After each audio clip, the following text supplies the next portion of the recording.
The power of decision making, the power of quick action and the real adrenaline rush, ये सब देखने मिलेगा आपको इस कहानी में। उस कमांड के अगले ही मिनट सारे बच्चे अपने सामानों के साथ बस के बाहर खड़े थे और हम साइट सीइंग के लिए निकल गए। यहाँ तक सब ठीक चल रहा था until hi hello how are you दोस्तों, welcome back to the channel. मैं सागर, आपका दोस्त और इस चैनल का होस्ट। तो अभी रिसेंटली मेरा एक सडन प्लान हो गया था उत्तराखंड का। सडन इसलिए बोल रहा हूँ क्योंकि सिर्फ 15 मिनट की तैयारी के साथ मैंने ये 1550 किलोमीटर का सफर किया है। और ये एक्चुअली एक कैंप था ऐसे बच्चों के साथ जो डिफेंस की तैयारी कर रहे हैं। तो हमारे साथ टोटल 38 लोग।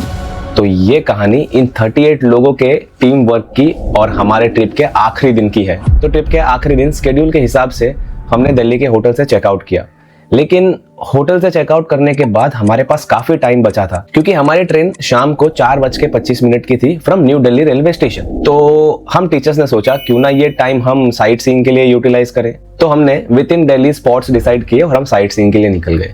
हमने ऑन टाइम साइट सीइंग खत्म की और हम स्टेशन के लिए निकल गए वेल विद इन टाइम। यहां तक सब ठीक चल रहा था अंटिल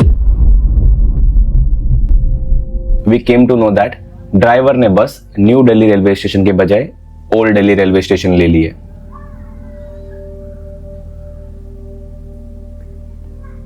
एंड ये देखने के बाद वी टीचर्स वर शॉक्ड क्योंकि हमारे पास सिर्फ 40 मिनट थे और अगले 40 मिनट में हमारी ट्रेन थी न्यू दिल्ली रेलवे स्टेशन से और हम ट्रेन के 40 मिनट पहले खड़े हैं ओल्ड दिल्ली रेलवे स्टेशन।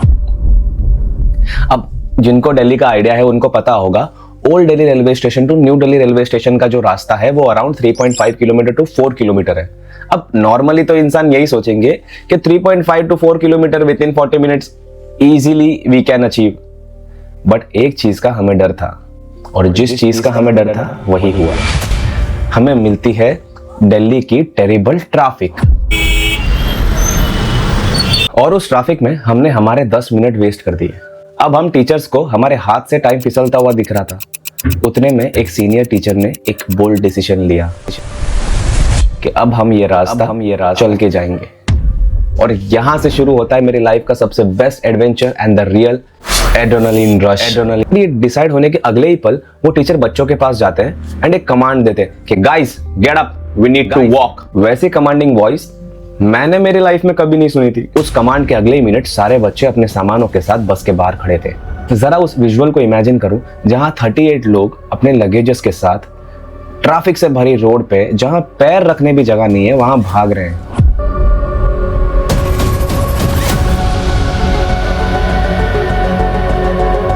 और सबकी एक ही जिद कि हम ये ट्रेन मिस नहीं करेंगे। 25 मिनट्स 2.5 किलोमीटर का रास्ता और सबसे बड़ा हर्डल ट्रैफिक। पर बच्चों का हार मानना मंजूर नहीं था and I was lucky enough कि मुझे इस एडवेंचरस सिचुएशन में इन बच्चों को गाइड करने का मौका मिला।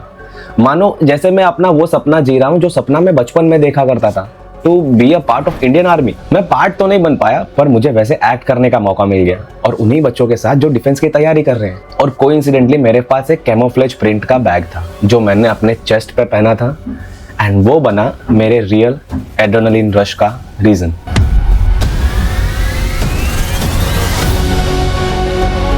अब मेरे आगे वो बैग था और मैं बच्चों के आगे था और हम बस स्टेशन की तरफ भाग रहे थे।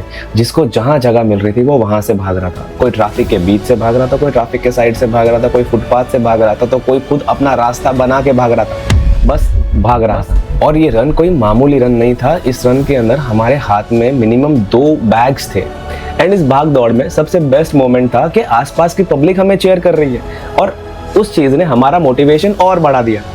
और कुछ देर लगातार भागने के बाद हमें ये तो समझ आ गया था कि अगर हम मेन गेट से जाएंगे तो हम कभी नहीं पहुंच पाएंगे। तो इतने में हमें दिखा कार शेड।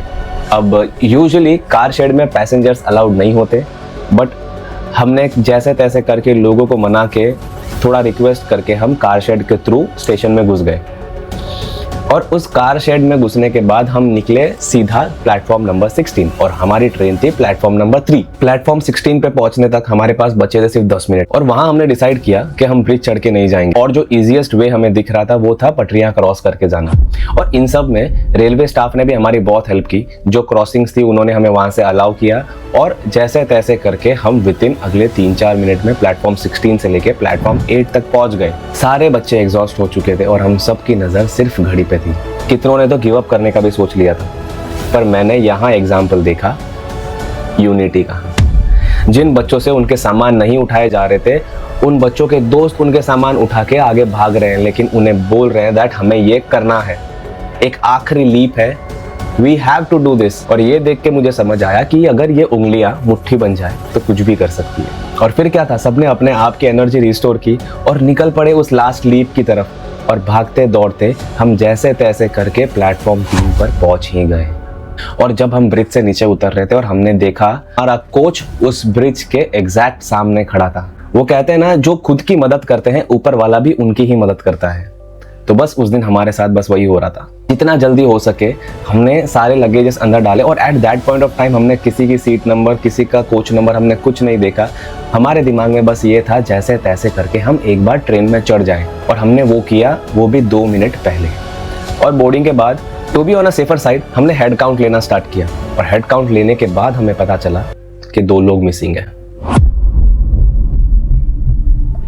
और ये देख के हम सब में फिर से हड़बड़ी मच गई। और उतने में हमें पता चलता है कि जो लोग मिसिंग थे उसमें से एक टीचर है और एक स्टूडेंट है। तो इतना तो हम श्योर थे कि जो भी है वो सेफ है, बिकॉज टीचर उनके साथ थे। और with in that time train ने चालू होने का सिग्नल दे दिया।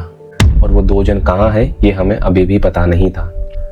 और इतने में हमें एक बच्चे के पीछे से आवाज आती है कि सर वो आ गए। और हमने ब्रिज की तरफ देखा तो हमें वो 2 जन आते हुए दिख रहे थे, पर ट्रेन प्लेटफॉर्म छोड़ चुकी थी। और फिर हमने किया वो जो करना हमें सही लगा, हमने ट्रेन की चेन खींच दी। और यहाँ मैंने एक और वो चीज़ एक्सपीरियंस कर ली जिसके लिए मैं बचपन से क्यूरियस था। हमने चेन खींची, ट्रेन रुकी और जैसे ही वो दोनों ने हमें ज्वाइन किया, पूरे कोच में पिन ड्रॉप साइलेंस था, मानो जैसे इम्पॉसिबल को पॉसिबल कर दिखाया हो। और यही थी हमारी कहानी की हैप्पी एंडिंग। ये कहानी थी करेज की, ये कहानी थी नेवर गिविंग अप एटीट्यूड की।